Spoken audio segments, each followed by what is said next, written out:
মানবতাবিরোধী অপরাধ মামলায় মৃত্যুদণ্ডপ্রাপ্ত জামায়াত নেতা আজহারুল ইসলাম খালাস, কারামুক্ত হয়ে দলের হাল ধরবেন আশা আমিরের। আজহারুল ইসলামের বিরুদ্ধে আনীত সকল অভিযোগ থেকে তাকে খালাস দেওয়া হয়েছে। দীর্ঘদিন ধরে আমরা এমন একটি সুবিচারপূর্ণ রায়ের জন্য অপেক্ষা করছিলাম। রাজধানীর মিরপুরে দিনে দুপুরে ব্যস্ত সড়কে মানি এক্সচেঞ্জ ব্যবসায়ীকে গুলি, 22 লাখ টাকা লুট। সিসিটিভি দেখে ধরার চেষ্টায় পুলিশ। সরকারি চাকরি অধ্যাদেশ বাতিলের দাবিতে সচিবালয়ে আজও বিক্ষোভ চলছে। 25 ক্যাডারের কলম বিরতিও, প্রাথমিক শিক্ষক ও পল্লী বিদ্যুতীয় কর্মবিরতি। দেশকে অস্থিতিশীলতার দিকে ঠেলে দেওয়া হচ্ছে, দায় নিতে হবে প্রধান উপদেষ্টাকেই, বলছে বিএনপি। নির্বাচনী পরিবেশ তৈরির দায়িত্ব দলগুলোর, বলছে এবি পার্টি।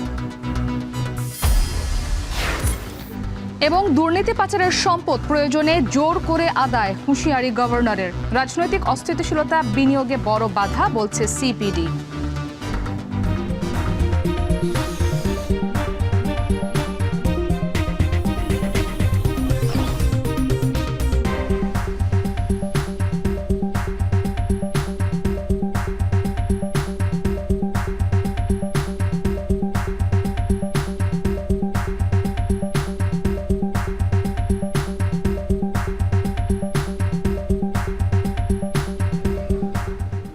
স্বাগত। এখন দুপুরে পুরো আয়োজন জুড়ে আপনাদের সাথে থাকবো আমরা দুজন, আমি ইসরাত মুক্তি, আমি গালিব ইবনে রিয়াজ।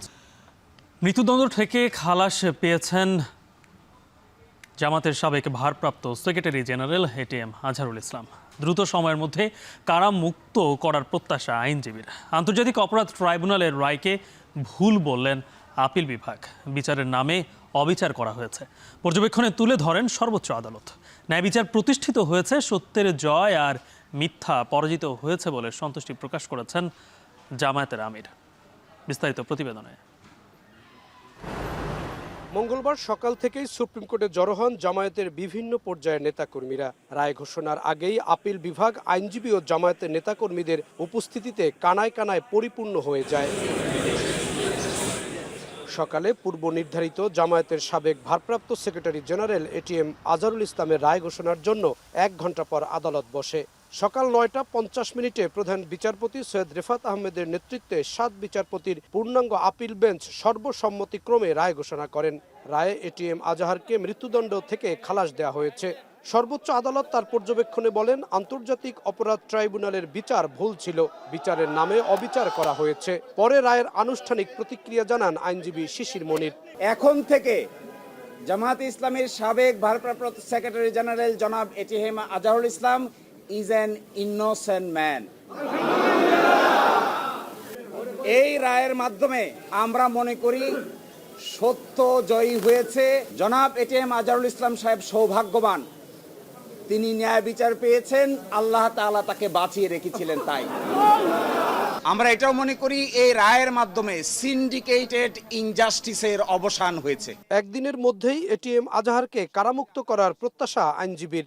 আমরা চেষ্টা করব আজকেই যেন আজকে এবং কালকের মধ্যে যেন এই শর্ট অর্ডারটা প্রসেস হয়ে জনাব এটিএম আজহারুল ইসলাম সাহেব মুক্তি পেতে পারেন। এই জন্য সকল আইনি ব্যবস্থা আমরা গ্রহণ করব। এই রায়ে সত্যের বিজয় হয়েছে, মিথ্যা পরাজিত হয়েছে। সত্যের বিজয় হয়েছে, সত্যের বিজয় হয়েছে, সত্যের বিজয় হয়েছে। আমি কোর্টকে ধন্যবাদ জানাই এবং এই দেশবাসীর প্রতি আমি ধন্যবাদ জানাই, কৃতজ্ঞতা জানাই। আপিল বিভাগের রায়ে ট্রাইব্যুনালের বর্তমান বিচারে কোনো প্রভাব পড়বে না বলে মনে করেন প্রসিকিউটর গাজী এম.এইচ. তামিম। আন্তর্জাতিক অপরাধ ট্রাইব্যুনাল আইন 1973-কে সংশোধন করে আন্তর্জাতিক আইনের প্রযোজ্যতাকে প্রতিস্থাপন করা হয়েছে। এজন্য আজকে অ্যাপিলেট ডিভিশন যখন বলেছে যে ইন্টারন্যাশনাল ক্রাইমস ট্রাইব্যুনালের বিচারে আন্তর্জাতিক আইনের প্রযোজ্যতা প্রয়োজন, এই ব্যাপারে আমাদের প্রসিকিউশনের পক্ষ থেকে আমরা এখনো একমত পোষণ করছি এবং এই রায়ের পক্ষে আমরা এখনো কথা বলছি। 2014 সালের 30 ডিসেম্বর এটিএম আজহারে মৃত্যুদণ্ডের রায় দেন আন্তর্জাতিক অপরাধ ট্রাইব্যুনাল। 2019 সালের 23 অক্টোবর আপিল বিভাগ মৃত্যুদণ্ড বহাল রাখেন। পরে এই রায়ের বিরুদ্ধে করা হয় রিভিউ আবেদন। 5 আগস্টে শেখ হাসিনা সরকারের পতনের মধ্য দিয়ে পরিবর্তিত রাজনৈতিক পরিস্থিতিতে আজহারুল ইসলামের খালাস চেয়ে রিভিউ আবেদনের শুনানির উদ্যোগ নেওয়া হয়। জাহিদ হাসান, এখন, ঢাকা। এটিএম আজহারুল ইসলামের রায়ের মধ্য দিয়ে দীর্ঘদিন অপেক্ষার পর সুবিচার প্রতিষ্ঠিত হয়েছে বলে মন্তব্য করেছেন জামায়াতে ইসলামীর আমির ডক্টর শফিকুর রহমান। সকালে কাকরাইলের ডিপ্লোমা ইঞ্জিনিয়ার্স ইনস্টিটিউশনে সংবাদ সম্মেলনে তিনি বক্তব্য রাখেন। এ সময় তিনি বলেন, জুলুম করে বিগত সরকার জামায়াত নেতাদের মিথ্যা মামলায় ফাঁসি দিয়েছে। বাংলাদেশের সর্বোচ্চ আদালতের সুপ্রিম কোর্টের পূর্ণাঙ্গ বেঞ্চ আমাদের রিভিউ আবেদন শুনানির পর তার রায় আজকে ঘোষণা করেছেন। এই রায়ে আমাদের সম্মানিত মজলুম নেতা এবং ভাই জনাব আজহারুল ইসলামের বিরুদ্ধে আনিত সকল অভিযোগ থেকে তাকে খালাস দেওয়া হয়েছে। যে রাব্বুল আলামিন দীর্ঘদিন ধরে আমরা এমন একটি সুবিচারপূর্ণ রায়ের জন্য অপেক্ষা করছিলাম, সেই রায় দিয়ে আজকে আমাদেরকে তিনি আরো বেশি কৃতজ্ঞ এবং অলঙ্কৃত করেছেন। রাজধানীর মিরপুর 10 নম্বরে দিনে দুপুরে মানি এক্সচেঞ্জ ব্যবসায়ীকে গুলি করে 22 লাখ টাকা লুট করেছে দুর্বৃত্তরা। এ নিয়ে বিস্তারিত জানাতে ঘটনাস্থল থেকে যুক্ত হয়েছেন সহকর্মী ওমর ফারুক। ওমর, শুরুতেই জানাবেন, আপনি কি জানতে পেরেছেন যে ব্যবসায়ীর শারীরিক অবস্থা কেমন আছে, আর আইন শৃঙ্খলা পরিস্থিতি এখন পর্যন্ত কি তাদের কাজের কোনো অগ্রগতিতে যেতে পেরেছে, যে সিসিটিভি ফুটেজ দেখে কিংবা অন্য কোনো উপায়ে?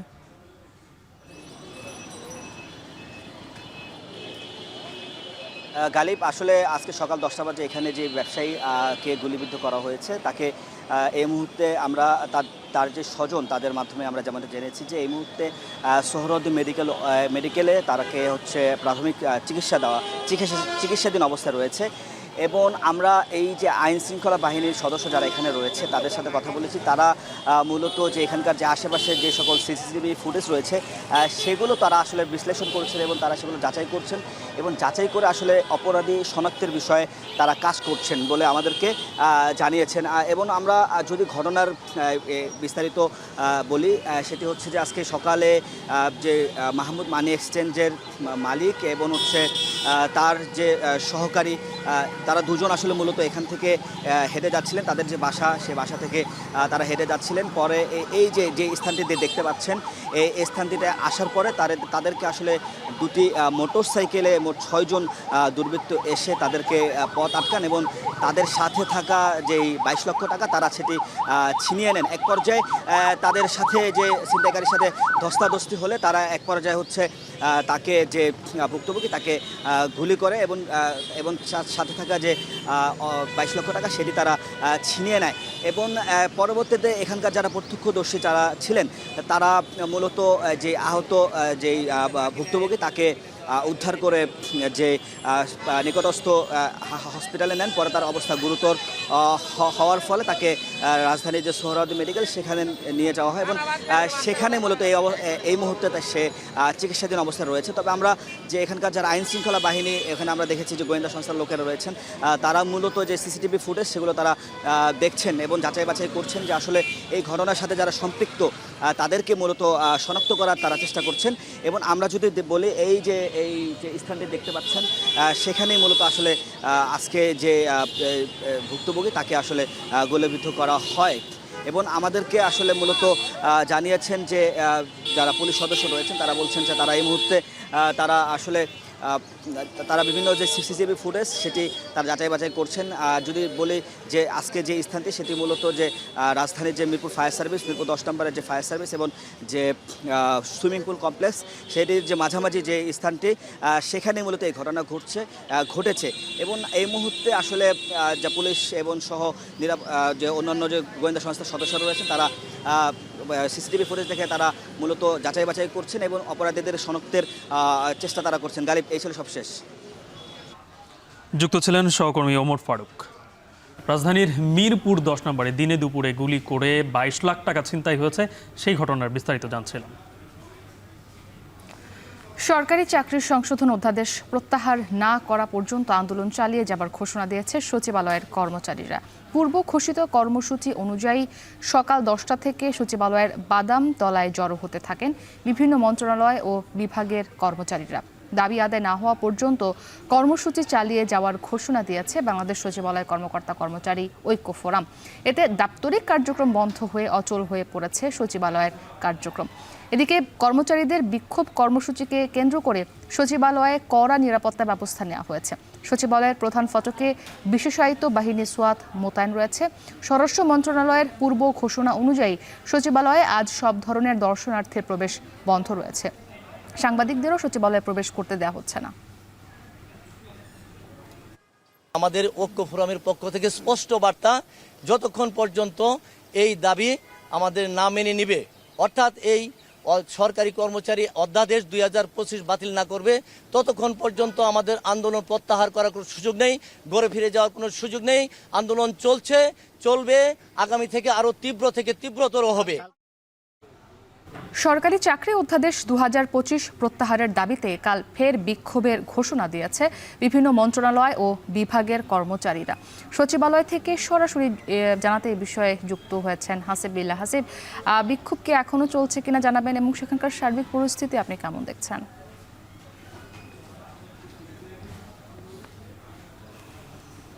মুক্তি, সচিবালয়ে পূর্ব ঘোষণা অনুযায়ী এই কর্মকর্তা কর্মচারীরা আজ বেলা 10:30টার দিকে এই অবস্থান কর্মসূচি শুরু করেন। তারা তাদের দপ্তর থেকে নেমে এই সচিবালয়ের যে সড়কগুলো রয়েছে সেই সড়কগুলোতে অবস্থান করেন এবং এই সড়ক প্রদক্ষিণ করেন এবং এই বাদামতলা এলাকায় এখানে তারা সমাবেশও করেছেন। আমরা দেখেছি প্রায় 1টা পর্যন্ত তারা এই বিক্ষোভ কর্মসূচিটি পরিচালনা করেন এবং এরপরে তারপরে তাদেরকে আশ্বাস দেওয়া হয় যে দুপুর 2টার দিকে একটি বৈঠক করার কথা রয়েছে। সচিবদের সঙ্গে কর্মচারীদের একটি বৈঠক হবার সম্ভাবনা রয়েছে।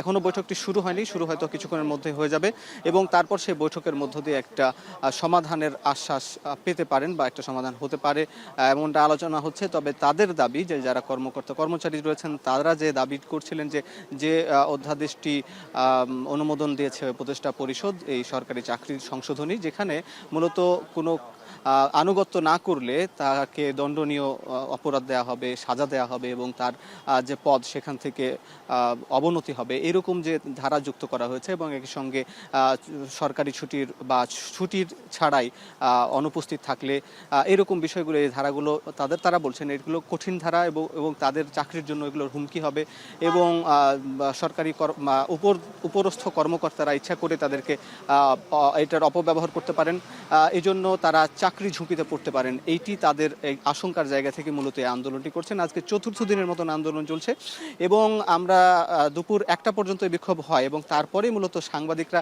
এই সময়ের মধ্যে প্রবেশ করতে পারেনি। এতদিন সাংবাদিকরা এই সচিবালয়ে সংবাদ খাবার করলেও আমরা দেখেছি যে আমাদেরকে প্রায় 1:30টার দিকে প্রবেশ করতে দেওয়া হয়, তারপর থেকে আমরা এই সচিবালয়ের ভিতরে অবস্থান করছি।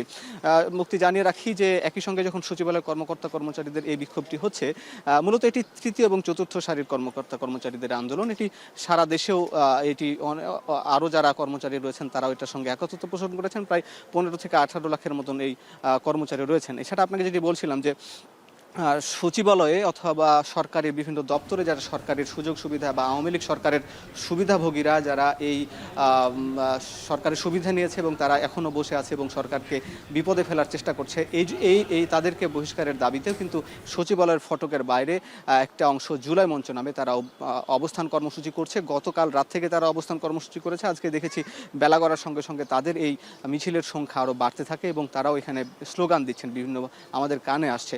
তো মুক্তি, এই সচিবালয়ের বাইরেও এক প্রকার আন্দোলন হচ্ছে, ভিতরেও এক প্রকার আন্দোলন হচ্ছে এবং যার কারণে সচিবালয়ের যে স্বাভাবিক কার্যক্রম সেখানে ব্যাঘাত ঘটছে এবং আজকে কিন্তু সাধারণ দর্শনার্থী কেউ প্রবেশ করছে না। এই ছিল মুক্তি এই সচিবালয় থেকে খবরাখবর।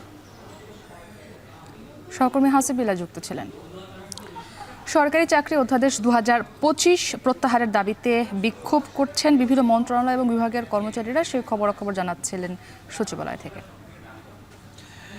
একদিকে যখন সচিবালয়ে এই আন্দোলন চলছে, অন্যদিকে দাবি আদায়ে 2 দিনের কলম বিরতি কর্মসূচি শুরু করেছে প্রশাসন ক্যাডার বাদে সিভিল সার্ভিসের 25টি ক্যাডার কর্মকর্তাদের সংগঠন আন্ত ক্যাডার বৈষম্য নিরসন পরিষদ।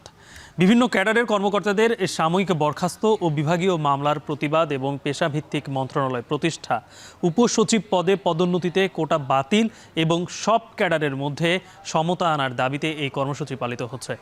প্রশাসন ক্যাডার বাদে সিভিল সার্ভিসের 25টি ক্যাডার কর্মকর্তাদের সংগঠন আন্ত ক্যাডার বৈষম্য নিরসন পরিষদের ব্যানারে এই কর্মসূচি চলছে।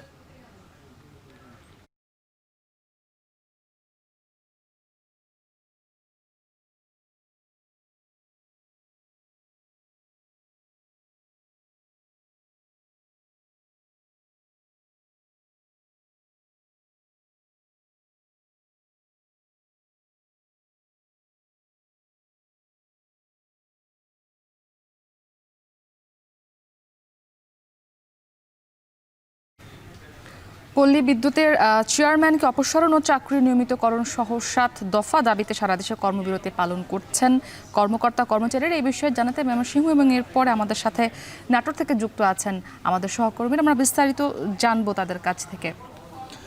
শুরুতেই ময়মনসিংহ থেকে যুক্ত হয়েছেন সহকর্মী ইমতিয়াজ আহমেদ। ইমতিয়াজ, জানতে চাই যে এই যে কর্মবিরতি পালন করা হচ্ছে, এতে করে বিদ্যুৎ সরবরাহে কোনো বিঘ্ন ঘটছে কিনা, গ্রাহকরা কি কোনো বিপাকে পড়েছেন?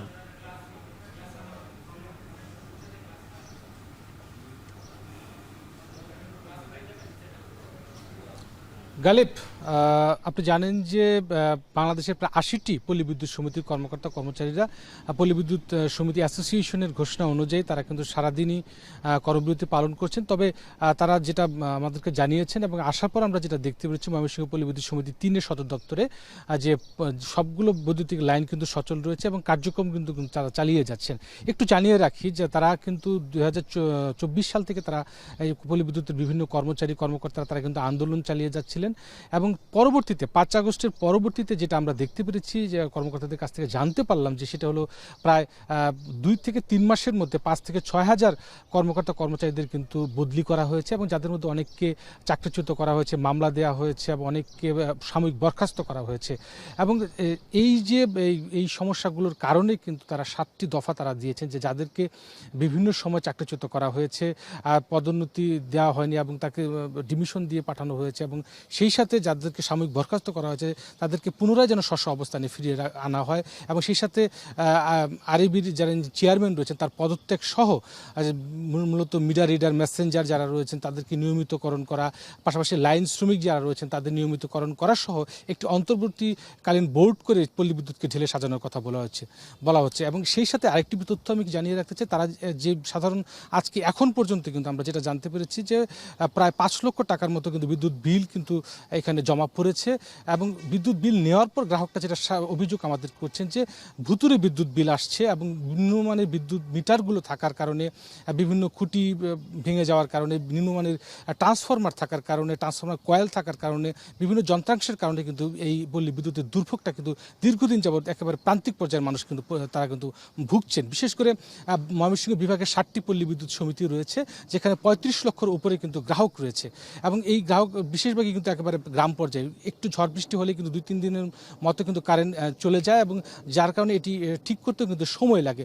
এবং কর্মকর্তারা আমাদেরকে যেটা বলছেন যে বিগত সময়গুলোতে পল্লী বিদ্যুতের প্রতি বছরে যে শত শত কোটি টাকার যে ইলেকট্রনিক যে যন্ত্রপাতিগুলো কেনা হয় সেগুলো আসলে কেনার ক্ষেত্রে স্বজনপ্রীতি হয়েছে। বিভিন্ন সময় তারা যখন আন্দোলন করেছে সেখানে কিন্তু আমাদেরকে তারা এগুলো কর্মকর্তারা কিন্তু জানিয়েছিলেন যে সেই কারণে কিন্তু নিম্নমানের মালামালগুলো প্রবেশ করেছে এবং সাধারণ দিন শেষে কিন্তু আসলে এই যে কর্মবিরতি বলি আর যাই বলি না কেন সেটির দুর্ভোগ কিন্তু একেবারে প্রান্তিক পর্যায়ে যারা গ্রাহক রয়েছেন তাদেরকে কিন্তু ভোগাতে হয়। এবং অনেকেই কিন্তু অভিযোগ করছিলেন যে গত 3 মাসের বিলে 3 রকমের তাদের বিদ্যুৎ বিল হয়েছে, অনেকে ট্রান্সফরমার চলে যাচ্ছে। আমরা সব মেকানিকের যে শপটি রয়েছে সেখানে গিয়েছিলাম, সেখানে অনেকগুলো পোড়া ট্রান্সফরমার দেখেছি এবং সেখানে ট্রান্সফরমার কয়েলগুলো দেখেছি এবং ট্রান্সফরমার যে ফুয়েলগুলো ছিল সেগুলো নিম্নমানের। এবং ওয়ার্কশপে যারা কাজ করছেন তারা বলছেন যে আসলে একটা সময় কিন্তু 10 থেকে 12 বছর আগে যে মালামালগুলো কেনা হতো সেগুলো খুবই ভালো মালামাল ছিল, 10-12 বছর পর্যন্ত একটা ট্রান্সফার টিকতো, কিন্তু এখন কিন্তু খুঁটিতে তোলার পরে 6 মাস 1 বছরের মধ্যে কিন্তু ট্রান্সফরমারগুলো নষ্ট হয়ে যাচ্ছে, যার কারণে কিন্তু গ্রাহকদের ভোগান্তি হচ্ছে। সব মিলিয়ে ময়মনসিংহে পল্লী বিদ্যুৎ কর্মচারীদের কর্মবিরতি চলছে, তবে লাইনগুলো বিশেষ করে বিদ্যুতের লাইনগুলো কিন্তু এখনো সচল রয়েছে। সব মিলিয়ে এই ছিল আমার কাছে গালিব ময়মনসিংহ থেকে সর্বশেষ খবর। এবার আমরা নাটোরের খবর জানবো। মাহবুব, জানাবেন যে সেখানে দাবি আদায়ের বিষয়ে আন্দোলনকারীরা কি বলছেন?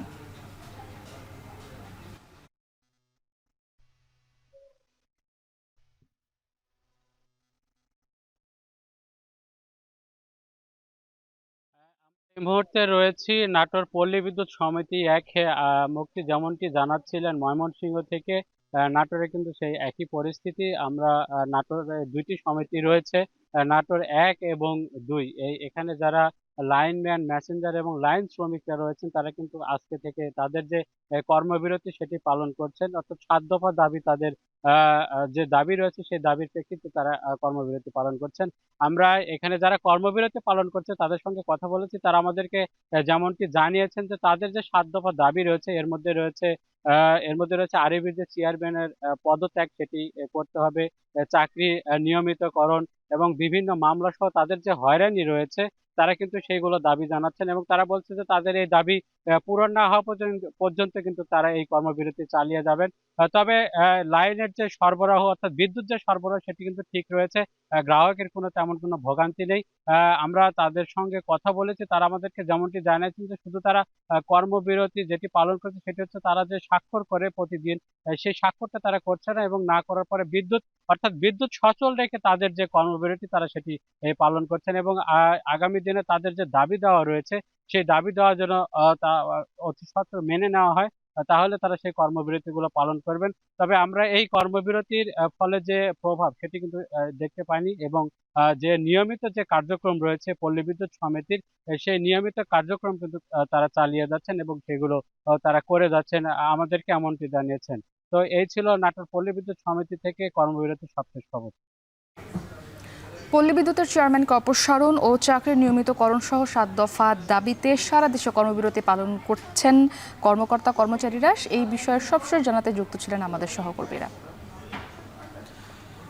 ঢাকা দক্ষিণ সিটি কর্পোরেশনের মেয়র হিসেবে ইশরাক হোসেনের শপথ পাঠ আদালতের রায়ের উপর নির্ভর করছে বলে জানিয়েছে স্থানীয় সরকার বিভাগ।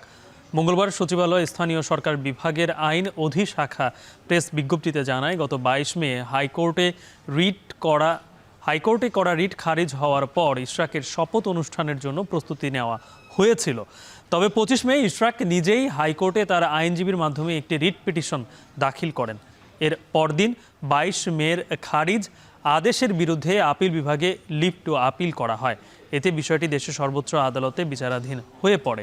এই অবস্থায় আদালতে চূড়ান্ত সিদ্ধান্ত না আসা পর্যন্ত ইশরাক হোসেনের শপথ অনুষ্ঠান নিয়ে স্থানীয় সরকার বিভাগ অপেক্ষমান থাকবে বলে বিজ্ঞপ্তিতে জানানো হয়েছে।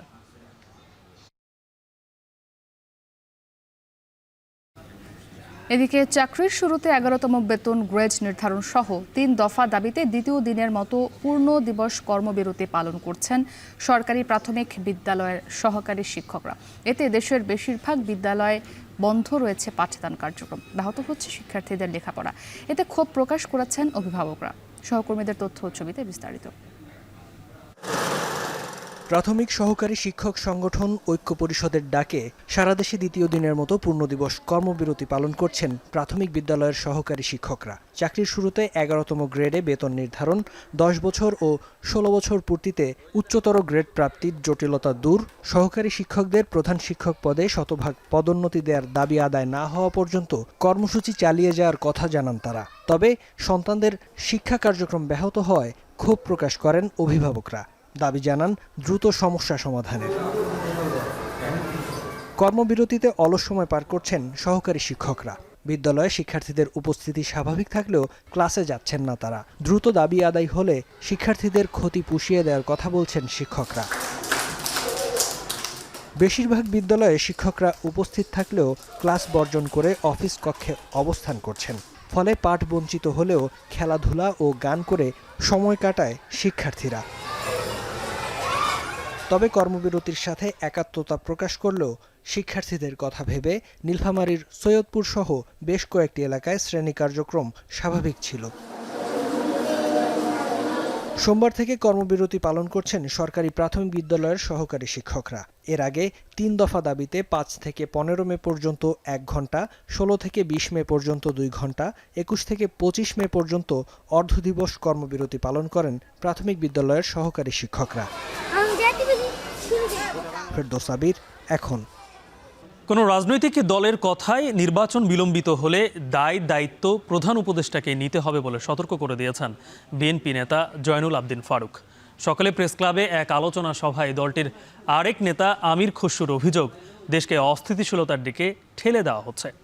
আর এবি পার্টির চেয়ারম্যান মুজিবুর রহমান মঞ্জুর মতে নির্বাচনী পরিবেশ তৈরির দায়িত্ব নিতে হবে রাজনৈতিক দলগুলোকেই। আরও জানাচ্ছেন মুজাহিদ শুভ। সাম্প্রতিক টানাপোড়েনে প্রধান উপদেষ্টার সঙ্গে ছোট বড় রাজনৈতিক দলগুলোর বৈঠকের পরও নির্বাচনী রোডম্যাপ ঘোষণার দাবিতে একাট্রা বেশিরভাগ দলের নেতারা।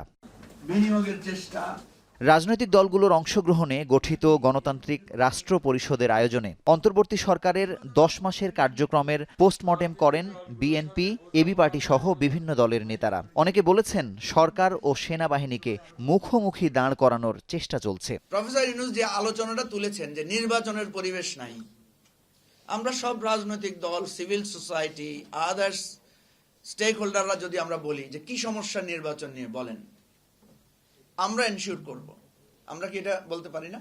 নির্বাচন অনুষ্ঠানের পরিবেশ তৈরি হয়নি বলে যে দাবি করা হচ্ছে অন্তর্বর্তী সরকারের পক্ষ থেকে, সেই পরিবেশ রাজনৈতিক দলগুলোকেই তৈরি করতে হবে বলে মনে করেন এবি পার্টির চেয়ারম্যান মুজিবুর রহমান মঞ্জু। আমরা বলেছি প্রধান উপদেষ্টাকে, আপনাদের কেউ কেউ চেষ্টা করছেন সরকারের সাথে সেনাবাহিনীর টানাপোড়েনটা বাড়িয়ে তোলার জন্য, এই তৎপরতা বন্ধ করতে হবে। সুতরাং এই তৎপরতাগুলো বন্ধ করে আমরা বলেছি যে আপনারা এজেন্ডাটাকে ছোট করে আনেন। ছাত্র জনতা, রাজনৈতিক দল ও সেনাবাহিনীর সমন্বয়ে শেখ হাসিনার পতন ঘটলেও ছাত্রদের একটি অংশ ছাড়া সবাই দেশকে গণতান্ত্রিক ধারায় ফেরাতে চাইছে দাবি করে বিএনপির স্থায়ী কমিটির সদস্য আমির খসরু মাহমুদ চৌধুরী বলেছেন, কোন কোন বিষয়ে রাজনৈতিক দলগুলো ঐক্যমত্য পোষণ করেছে সেই তথ্য প্রকাশ না করে অন্তর্বর্তী সরকার দেশকে অনিশ্চয়তার দিকে ঠেলে দিচ্ছে। ডক্টর ইউনূস সাহেব বলছেন প্রথম থেকে যেখানে ঐক্যমত হবে সেই সংস্কারগুলো বাস্তবায়ন করা হবে, ঐক্যমত হবে। ওয়ার্ড হচ্ছে কি ঐক্যমত। তাহলে সকলে জমা দেওয়ার পরও কোথায় ঐক্যমত হয়েছে এই বিষয়কে জাতি জানে না, জাতিকে জানানো হচ্ছে না। এদিকে জাতীয় প্রেস ক্লাবে অপর একটি অনুষ্ঠানে বিএনপি চেয়ারপারসনের উপদেষ্টা জয়নাল আবদিন ফারুক অভিযোগ করেছেন, অন্তর্বর্তী সরকার কারো কান কথা শুনে নির্বাচনের রোডম্যাপ দিচ্ছে না। যে দলের নিবন্ধন নাই, যে দলের অস্তিত্ব কোনো কোথাও খুঁজে পাওয়া যায় না, ঢাকা মুখে একটি রাজনৈতিক দলের কথায় যদি নির্বাচন বিলম্বিত করেন, এর দায়িত্ব তো আপনাকেই বহন করতে হবে। নির্বাচনী রোডম্যাপ ঘোষণার মধ্য দিয়ে সব ধরনের সংকট নিরসন সম্ভব বলে মনে করছেন বিভিন্ন রাজনৈতিক দলের নেতারা। মুজাহিদ শুভ, এখন, ঢাকা। দুর্নীতি, লুটপাট ও পাচারের অর্থ প্রয়োজনে জোর করে আদায় করা হবে বলে জানিয়েছেন বাংলাদেশ ব্যাংকের গভর্নর আহসান এইচ মনসুর। সকালে বাংলাদেশ ব্যাংকে ফিনান্সিয়াল ইন্টেলিজেন্স ইউনিটের চলতি অর্থ বছরের প্রতিবেদন প্রকাশ উপলক্ষে সংবাদ সম্মেলনে এই কথা বলেন তিনি। এ সময় গভর্নর আরও বলেন, অন্তর্বর্তী সরকারের সময় সর্বোচ্চ পরিমাণ অবৈধ সম্পদ জব্দের লক্ষ্য কেন্দ্রীয় ব্যাংকের। দুর্বল ব্যাংকগুলোর একীভূতকরণ প্রসঙ্গে গভর্নর বলেন, আমানতকারীদের স্বার্থ রক্ষায় সরকার ব্যাংকগুলোতে বিনিয়োগ করবে। আতর নিয়নের প্রতিবেদন। ঘুষ ও দুর্নীতির মাধ্যমে অর্জিত কয়েক লাখ কোটি টাকা প্রতি বছর পাচার হয় দেশ থেকে।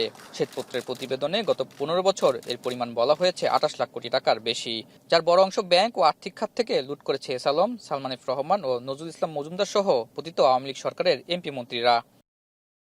বাংলাদেশ ফাইন্যান্সিয়াল ইন্টেলিজেন্স ইউনিট 2023-24 অর্থ বছরে সন্দেহজনক 65,000 মোবাইল ব্যাংকিং লেনদেন নজরে এনেছে।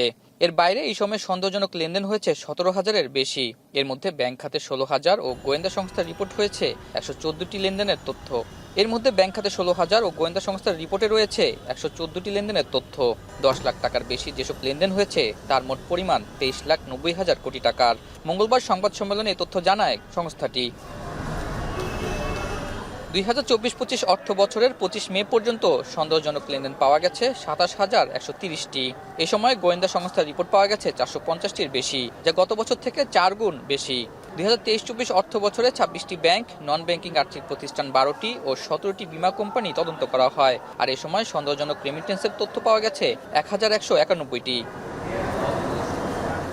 5 আগস্টের পর যে বিপুল কাজের চাপ বেড়েছে, সেই জন্য বিএফআইইউ প্রস্তুত ছিল না।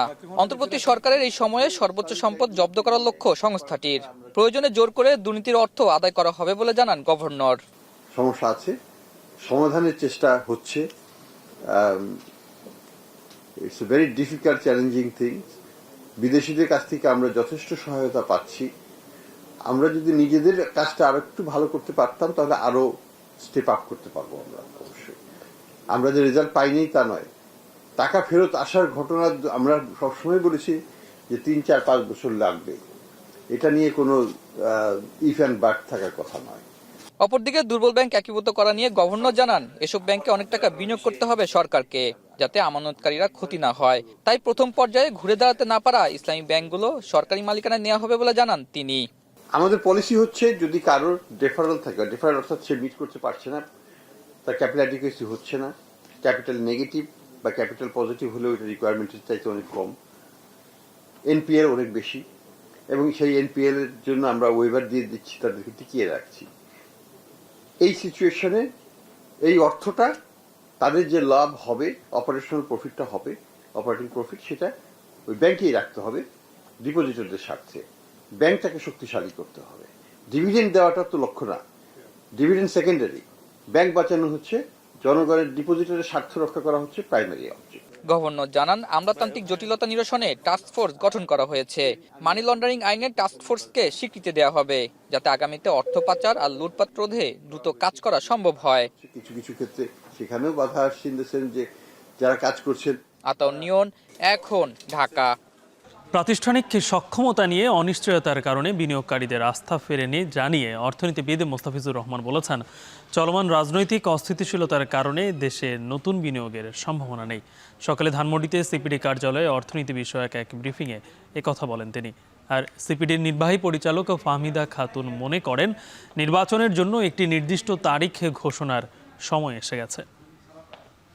আমাদের প্রাতিষ্ঠানিক সক্ষমতা, দক্ষতা এগুলো দরকার, সেটা নিয়ে কিন্তু বিনিয়োগকারীদের এখনো আস্থা আসে না, যেটারই প্রতিফলন আমরা 22-23% নেগেটিভ যে ক্যাপিটাল মেশিনারিজের ইম্পোর্ট এবং ক্যাপিটাল যে খাতে যে ইম্পোর্ট, সেটার যে নেতিবাচক যে প্রবণতা, সেটার মধ্যে কিন্তু আমরা দেখছি। 9 মাস হয়ে যাওয়ার পরে এখন যদিও সরকারের পক্ষ থেকে একটা তারিখ মানে একটা দেওয়া হয়েছে, টাইম ফ্রেম, কিন্তু এখন মনে হচ্ছে যে একটা নির্দিষ্ট ডেট দেওয়াটা একটা যুক্তিযুক্ত হবে, একটা ভালো ডিসিশন হবে যে এতদিন। গাইবান্ধার চরাঞ্চলে কোরবানির হাটে বেড়েছে পশুর সরবরাহ, তবে দুর্গম এলাকা হওয়ায় ব্যাপারীর সংখ্যা তুলনামূলক কম। এতে ন্যায্য মূল্য পাওয়া নিয়ে শঙ্কায় বিক্রেতারা। এ বিষয়ে আরও জানাতে গাইবান্ধার ভরতখালী হাট থেকে যুক্ত হয়েছেন মাজিদুর রহমান। মাজেদ, পশুর সরবরাহ সেখানে কেমন দেখছেন জানাবেন, এবং আকার ভেদে কেমন দরে পশু বিক্রি হচ্ছে সেখানে? হ্যাঁ মুক্তি, আপনি ঠিকই বলেছেন যে এখানে চরাঞ্চলের যে হাটটি ভরতখালী, এই হাটের আশেপাশে যে চরগুলো রয়েছে, প্রায় 40 থেকে 45টি চর রয়েছে গাইবান্ধায়। সেই গাইবান্ধা চরগুলোতে কিন্তু প্রচুর পরিমাণে এখানে যে গবাদি পশু সেটি কিন্তু লালন পালন করে। প্রত্যেক বাড়িতে কিন্তু 1-2টি করে গবাদি পশু পালন করে, এবং তারা কিন্তু ছোটো ছোটো খামারও রয়েছে, এবং কুরবানিকে উপলক্ষ করে তারাই কিন্তু এই গবাদি পশুগুলো লালন পালন করে থাকে। এবং এই কুরবানির আগে হাটগুলোতে তারা এই গবাদি পশু নিয়ে আসে এবং তারা বিক্রির চেষ্টা করে। কিন্তু এবারে যেটি হয়েছে সেটি হলো কুরবানির গরু যথেষ্ট পরিমাণে হাটে আনা হয়েছে, কিন্তু তেমন কোনো পাইকার কিংবা ব্যাপারী না থাকার কারণেই কিন্তু এখানে বেচাকেনা একটু কম হচ্ছে, এবং পশুর দামটা কিন্তু একেবারে কমে গেছে। তারা বলছেন, যারা বিক্রেতা তারা বলছেন, প্রতিটি পশু আর কি গরুর দাম গত বছরের তুলনায় 10 থেকে 15,000 টাকা কম দরেই বিক্রি হচ্ছে এখানে। আর এখানে যদি একটু মানে ছোট আকারে গরু, সেটি কিন্তু 70 থেকে 80,000, 90,000 টাকার মধ্যে বিক্রি হচ্ছে, এবং মাঝারি গোছের আমার সামনে যে গরুগুলো দেখা যাচ্ছে সেটা কিন্তু 1,20,000 টাকা কিন্তু বিক্রি করা হচ্ছে, এবং এইভাবে কিন্তু পশু বেচা কেনা হচ্ছে।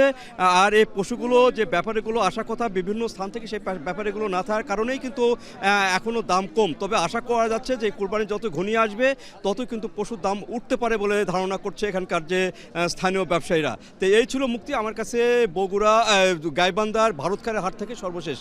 সাতক্ষীরা সীমান্ত দিয়ে আবারও 23 জনের পুশিনের ঘটনা ঘটেছে। একইভাবে কুড়িগ্রামে 14 জনকে পুশিনের চেষ্টা করছে বিএসএফ।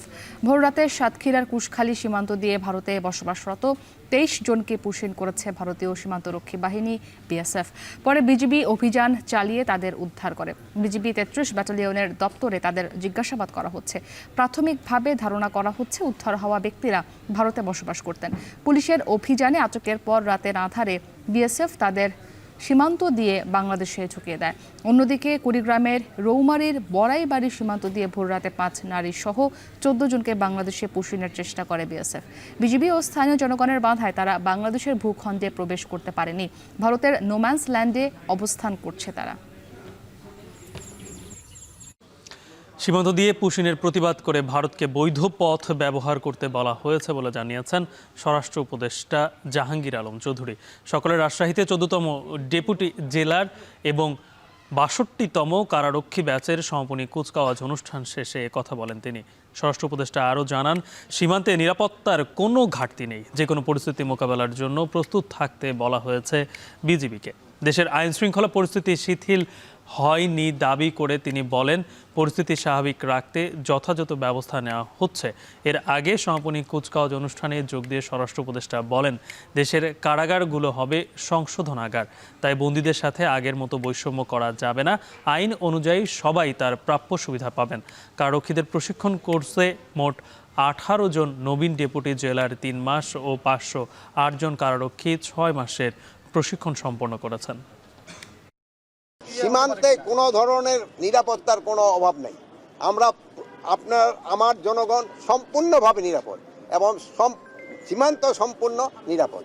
আমার বাহিনী সবসময় যে কোনো পরিস্থিতি মোকাবেলা করার জন্য প্রস্তুত আছে। কোনো রকমের অশান্তি এখানে বর্ডারে হবে না, আল্লাহ দিলে।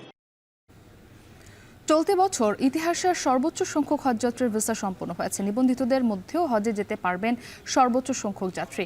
মঙ্গলবার হজ ক্যাম্পে চলতি বছরের হজের কার্যক্রম নিয়ে এক ব্রিফিংয়ে এই কথা জানায় বেসরকারি হজ এজেন্সিদের সংগঠন হাব।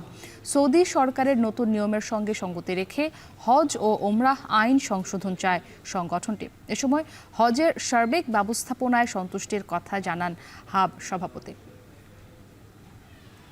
আমরা যে এবছর গত বছরগুলোর মতো এবছর অসাধারণ একটা হজ হয়েছে এবং হচ্ছে ইনশাল্লাহ। প্রায় 70% হাজি চলে গেছে আর 30% হাজি 31শে মে এবং 1 তারিখের মধ্যে চলে যাবে। তো আমরা সন্তুষ্ট।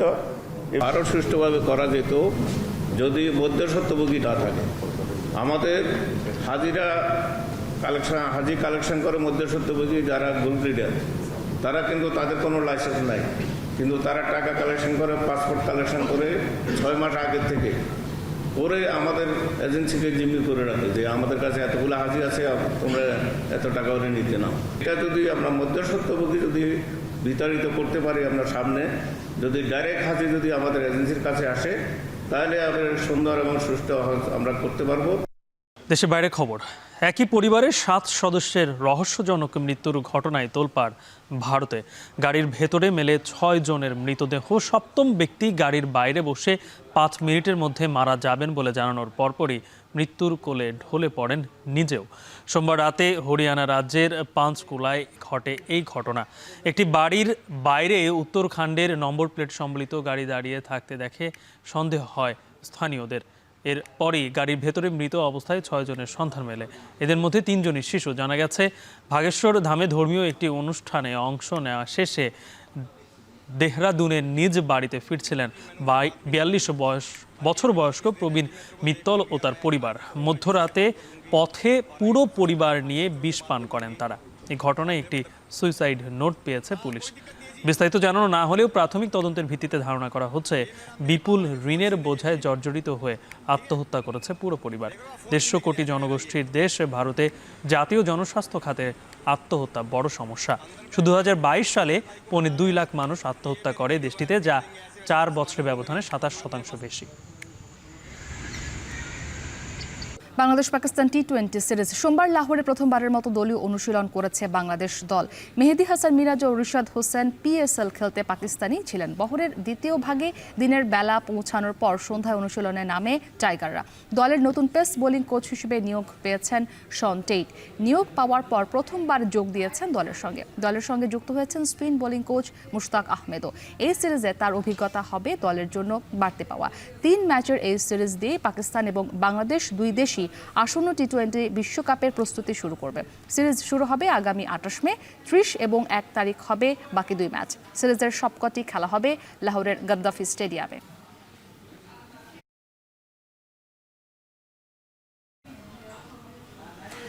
ছিল এখন দুপুরের আয়োজনে। সঙ্গে থাকে ধন্যবাদ সবাইকে।